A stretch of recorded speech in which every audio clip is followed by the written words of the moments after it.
What's up, sports bettors? This is a very quick video discussing my PrizePicks player props for tonight, and I have a ton of them, a lot of money bet. So let's go through them. So as a recap, right, the way that PrizePicks works is any two picks you select, you'll notice it doesn't change your payout. If you take the over or the under, it doesn't matter what two picks you select, right? Any two pick entry is 20 to win 60. PrizePicks has fixed payouts. Whatever you select, any two picks, plus 200 odds, 20 to win 60, 20 to win 40 in profit, plus your $20 stake back. So we've gone through this math a bunch of times, so I won't dwell on it. But what that means is essentially for any individual leg on PrizePicks, you are getting an implied price of minus 137, right? We've gone through this a bunch of times. So what that means, and there will be a video in the end screen, linked in the end screen, kind of discussing in more detail the math behind PrizePicks if you need a recap or you're new to PrizePicks betting strategy. But what that means is you have to be winning your player props 57.74% of the time to break even on two pick entries on PrizePicks, right? So if you're hitting your props at a rate of 60%, you're going to be super profitable. If you're hitting your props 53% of the time, you're going to be really unprofitable. So what we want to do as a sharp DFS player, as a sharp sports bettor, is look for value where we're getting player props that are winning at a rate above 57.74%. So for example, the first bet I have in a variety of my entries is Rockies Padres first inning total runs over half of a total run. So 1+ run in the first inning, yes run first inning, right? Any amount of runs in the first inning is good for us. Our bet cashes. So this bet has a 4% profit margin, right? As you can see, it's on the top row. You scroll over and you look for the bet in bold with a circle around it, right? We're getting minus 137 implied odds on PrizePicks, as you can see right here.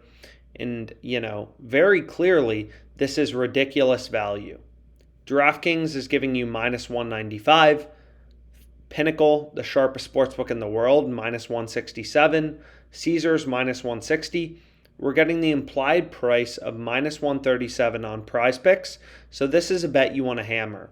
And again, if you're confused, why is PrizePicks giving you minus 137 odds on every player prop or prop bet? You can use a parlay calculator, right? If you place a parlay on a sports book where both legs are minus 137 odds, your parlay is going to come out to plus 200 odds on any sports book, right? So PrizePicks, it doesn't let you bet individual legs. Like I can't just bet on Carlick Jones over 12.5 points. You need at least two picks in your PrizePicks entry. So it's not, actual odds, it's implied odds, right? Because any two pick PrizePicks entry is plus 200 odds, you're getting the implied price of minus 137 on all your picks. So you can use the OddsJam betting tools. The most important tool is the positive EV tool, which just shows you sharp sports bets and sharp DFS picks where you're getting value in the odds, right? And when every sportsbook is pricing the yes run first inning over half of a total run at minus 160 to minus 195, and we're getting minus 137 on PrizePicks, yeah, that's a bet we want to be all over. 4% profit margin, bet in bold, circle around it on PrizePicks. So that's the first bet I have in some of my PrizePicks entries. Next, we've already gone through this low holds page, but we have David Peterson under 5.5 strikeouts. FanDuel giving you plus 136 on the over. Only PrizePicks and FanDuel have posted strikeout props for tomorrow at this point. We're getting minus 137 on PrizePicks on the under. Another great bet from the low holds tool. And then we have a crazy bet as well, which is Adrian Sampson under 4.5 strikeouts.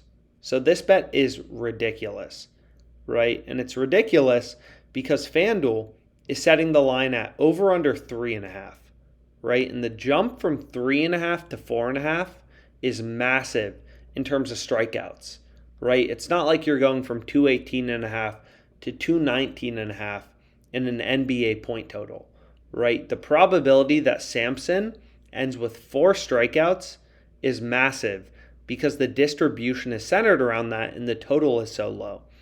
So FanDuel has the total set at over under 3.5 for Adrian Sampson strikeouts. PrizePicks has it at 4.5. So essentially, this is an arbitrage bet, right? If you could place individual leg bets on FanDuel and PrizePicks, you could place bets on both sportsbooks, right? PrizePicks on the under, FanDuel on the over, and earn a risk-free profit of 10.94%, right? Betting on the over and under. That's called arbitrage betting. So, of course, you can't bet just, one pick on PrizePicks, so you can't actually arbitrage bet this. But the point is FanDuel's giving you plus 220 on the over. PrizePicks is giving you an implied price of minus 137 on the under. So this is a massive discrepancy in odds, right?